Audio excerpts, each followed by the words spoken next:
금리가 올라가니까 이런 전세와 월세 역전 현상도 나타난 거예요. 굳이 굳이 대출 받을 이유가 없다. 그렇죠. 예, 월세 살겠다. 월세 살겠다. 이거 공급 폭탄 진짜 터지겠는데? 뭐 거기에 이제 금리 그러니까 아직은 주택 시장에서 그렇죠. 패닉 셀링이 나타난 건 아닌데 예, 그게 대세는 아니다. 아니죠.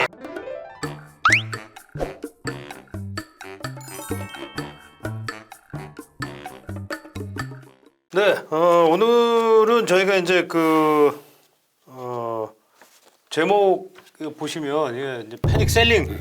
자, 뭐 아시다시피 지금 뭐 집값이 좀 주춤되고 있고 또 이 일부 지역에서는 생각보다 좀 빠르게 좀 집값이 좀 약간 좀 많이 우리가 떨어지는? 패닉 셀링이란 말을 입에 올릴 거라고 상상도 못했죠 작년에. 작년에 벼락거지, 패닉 바잉 뭐 이래가지고 작년에 사실은 집값이 더 오른다. 그래서 뭐 폭등했고 사실은 그래서 2030 세대들의 어떤 패닉 바잉이 집값을 끌어올리는데 큰 역할을 했죠. 근데 도저히 안 팔 수 없는 패닉 셀링에 대한 얘기들이 나오고 있습니다. 뭐 생숙 오피스텔 인기 속에서 뭐 사상 뭐 3,000대 1, 4,000대 1, 뭐 10만 명 청약하면 10만 명 생숙 마찬가지로. 근데 이렇게 쏠렸죠. 근데 최근에 수백 대 1 경쟁력 뚫고 분양받았던 오피스텔 생숙 마피 마이너스 P 등장했습니다. 왜냐? 오피스텔 생숙 금리에 민감한 투자 상품입니다. 근데 금리가 생각보다 급속도로 오를 조짐이 오르고 있습니다. 그러니까 지금 벌써 3번 올렸죠. 그리고 올해 또 한 두세 번 더 올릴 가능성이 있죠. 그리고 마이너스 P 등장한 뭐 세종, 대전도 위험하다. 그다음에 무피 들어보셨죠? 이러면서 사실은 지금 시장 분위기가 일부지만 상당 부분 바뀐 것 같습니다. 또 경매 시장 뜨거웠죠 작년에. 그런데 경매 서울의 최근 1년간 경매 낙찰률 추이를 보시죠. 이게 뭐 작년 초에 80%, 9월에 77%까지 올랐습니다. 근데 급격히 떨어졌어요. 올 1월 들어서 40%대로 급락했어요. 근데 낙찰가율은 뭐 아직 100% 서울은 이상이지만 어쨌든 이 경매라는 게 부동산 시장의 선행지표. 부동산에 가장 관심 많고 적극적인 투자자들이 모이는 시장 아닙니까? 그분들이 발을 빼기 시작했다. 이건 무슨 의미일까요? 이 경매 시장이라는 게 레버리지를 활용해서 투자하시는 분들이 많이 모이거든요. 근데 금리가 급격히 오르고 대출 규제가 심화되니까 이제 부동산 시장에서 떠나기 시작했다. 뭐 이런 의미가 같습니다. 경매가 흔히들 이제 부동산 시장의 도매 시장이라고도 하고 선행 시장이라고도 하죠. 그리고 드디어 이제 패닉 바잉에서 패닉 셀링이라는 단어를 담은 부동산 보고서가 나왔습니다. 히림 알트코리아 갤럽에서 나온 2022년 부동산 트렌드 조사에서 영끌 빅글이 만들어낸 MZ세대의 패닉 바잉인데 올해는 이거 패닉 셀링으로 넘어갈 수 있다라는 어떤 보고서가 나왔어요. 저도 충격을 받았습니다. 물론 뭐 당장 현실화된다 이런 의미는 아니지만 아까 보셨지만 생숙, 뭐 경매, 뭐 오피스텔 이런 데서는 약간의 그런 조짐들이 나타나고 있죠. 주로 이제 투자형 상품들이라고 할 수가 있겠죠. 우리 보면 작년에 2030 세대가 패닉 바잉에서 10채 중 4채를 매입했다. 굉장히 높아졌어요. 근데 지금 올해 들어서 작년까지만 해도 뜨겁게 오르다가 전국에서 작년 12월에 1만 8천 건이 했었는데 그중에 10채 중에 8채가 하락 거래 됐다. 뭐 이건 굉장히 지금과 다른 추세죠. 그다음에 서울도 절반 정도가 아직은 전 고점보다 높게 거래가 됐지만 나머지는 또 떨어졌다. 약간 이제 시장이 확실히 바뀌고 있는 것 같아요. 근데 지금 보면 일종의 급매물 내지는 뭐 가격이 떨어져서 나오는 데가 뭐냐면 역시 종부세 영향도 컸던 것 같아요. 종부세 폭탄 우리 이제 작년에 종부세 나왔지 않습니까? 근데 생각보다 굉장히 종부세가 셌어요. 특히 다주택자들.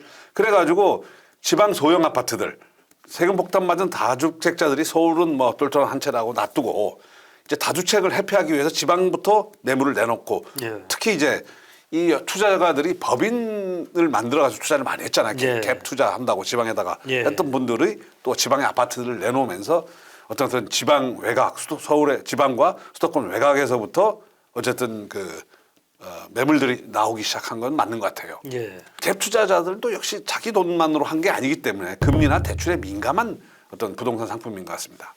종부세는 예상외로 컸던 게 이게 법인 투자자들 뭐 이렇게 보면 개인도 마찬가지지만 뭐 한 10가구 이상 가지고 있었다. 그러면 그전에는 뭐 임대사업자 등록한다 이러면 없었지 않습니까? 그것도 이제 소멸되고 이러면서 막 2, 3억씩 나와버리니까 이제 이런 부동산 투자로는 의미가 없어져 버렸어요.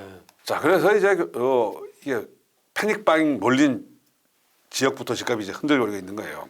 그리고 뭐 알다시피 외지인들 저 투자 수요가 많았던 동두천, 그렇죠. 지난번에 동두천 이제 하락 학습 나타났는데 이런 데서부터 이제 예. 집값이 이제 떨어지기 시작했습니다. 예. 그러면서 지금 금리가 이게 금리가 원래 뭐 완만한 금리 상승 무서울 거 하나 없다. 예. 집값 오히려 뭐 폭등한다 뭐 이랬는데 생각보다 완만하지가 않았어요 지금. 이거 뭐 지난 시간에도 저희가 한번 8월, 11월, 1월 예. 뭐 후다닥닥 0.2 올라가고 있어요. 예. 근데 뭐냐면 이렇게 되니까 금리가 올라가니까 이런 전세와 월세 역전 현상도 나타난 거예요. 2억 전세 이자를 83만 원인데 예. 월세가 78만 원이에요.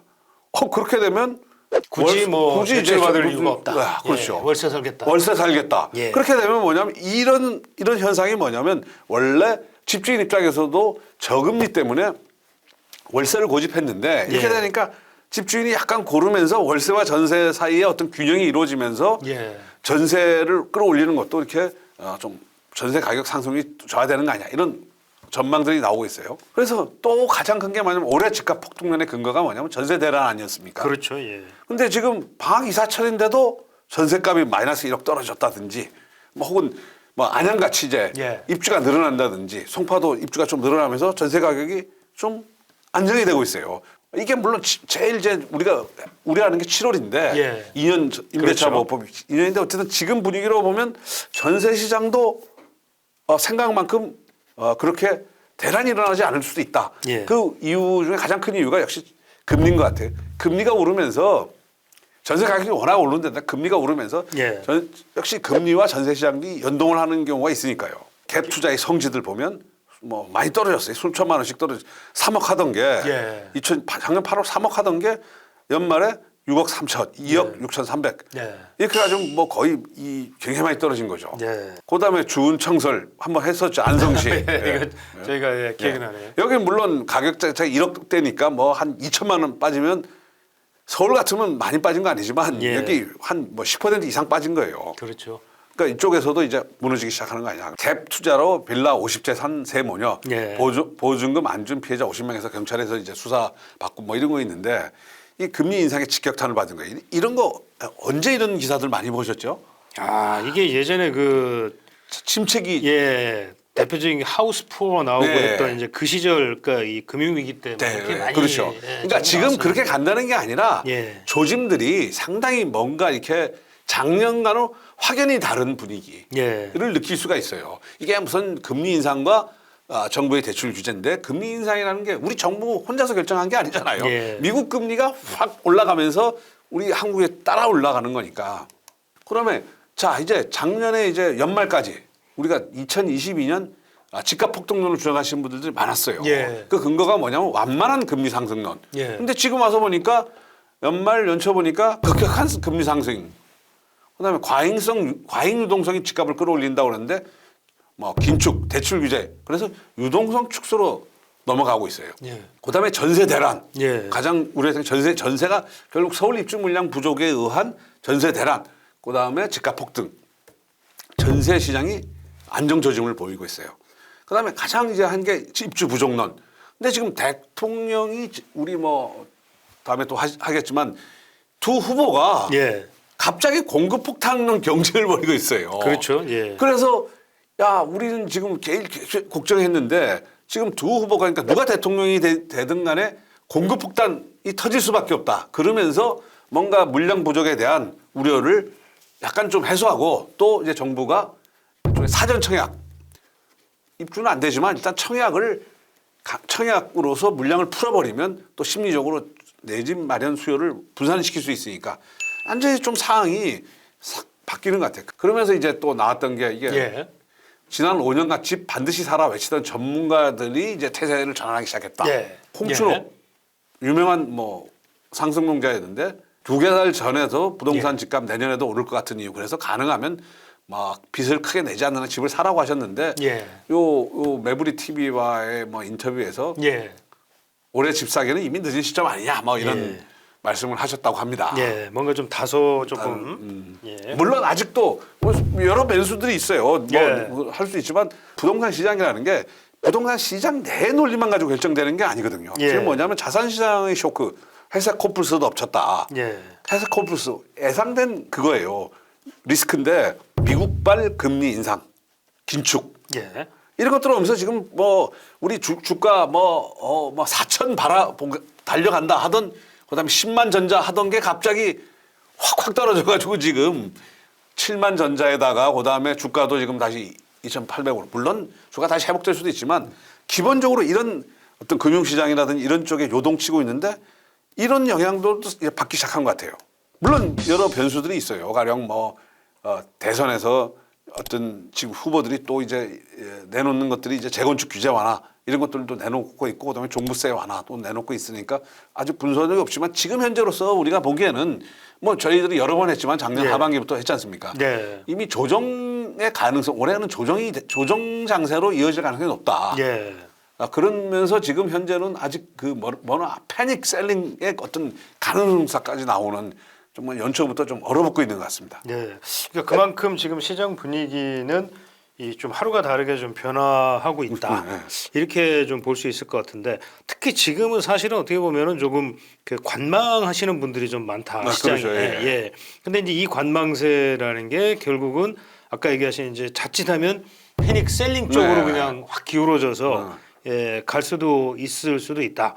아까 말씀하신 것처럼 이제 양 대선 후보들이라든지 또는 이제 어떤 금리나 이제 대출 규제 뭐 이런 것들을 종합해 봤을 때 결국 아이고 이거 뭐 대선 끝나고 그렇죠. 영 분위기가 이거 공급 폭탄 진짜 터지겠는데 뭐 거기에 이제 금리 그러니까 아직은 주택 시장에서 그렇죠. 패닉 셀링이 나타난 건 아닌데 예. 그게 지금 대세는 아니다. 아직은. 아니죠. 예. 대세는 근데 그런 아니다. 조짐이 일부 가령 그렇죠. 예. 이런 주류 시장 아파트 시장 말고 갭 투자를 했다든지 그다음에 생수라든지 오피스텔은 이미 이제 좀 나타나고 있는 게 이제 좀 어느 정도 뭐 보이고 있는 보이죠. 거죠. 예. 예. 그러니까 원래 좀 약한 고리부터 좀 네. 이제 균열이 나오기 시작하면서 이제 물이 좀 쏙쏙 새면서 이제 나중에 뚝이 터지는 이제 그런 상황이. 물론 세계 시장이 미국의 뭐 경제 정책 방향이 또 바뀌고 이러면 또 달라질 수 있는 부분들이 있어요. 뭐 그렇습니다. 뭐 경기가 너무 안 좋아서 또 갑자기 뭐 금리 인상을 좀 속도를 늦춰야 되겠다. 뭐 이럴 수도 근데 있는 거고. 현재로서 보면 그렇죠. 예. 이게 좀 방향이 장점과는 전혀 다른 방향으로 가고 있는 것 같습니다. 네. 그러니까 여튼 뭐 계속 뭐 저희가 이제 계속 누차 말씀을 드리지만 뭔가 지금은 좀 계속 얼러트하면서 좀 이렇게 유심히 좀 하여간 좀 시장을 좀 관찰을 하고 있어야 된다. 뭐 이렇게 봐야 될 것 같습니다. 그렇습니다. 예. 어쨌든 지금 공식 보고서에서 부동산 업체에서 만든 보고서에서 패닉 셀링이라는 말까지 나왔다는 거는 그렇죠. 우리가 상당히 유의해서 예, 유의를 해야 될 것 같습니다. 같습니다.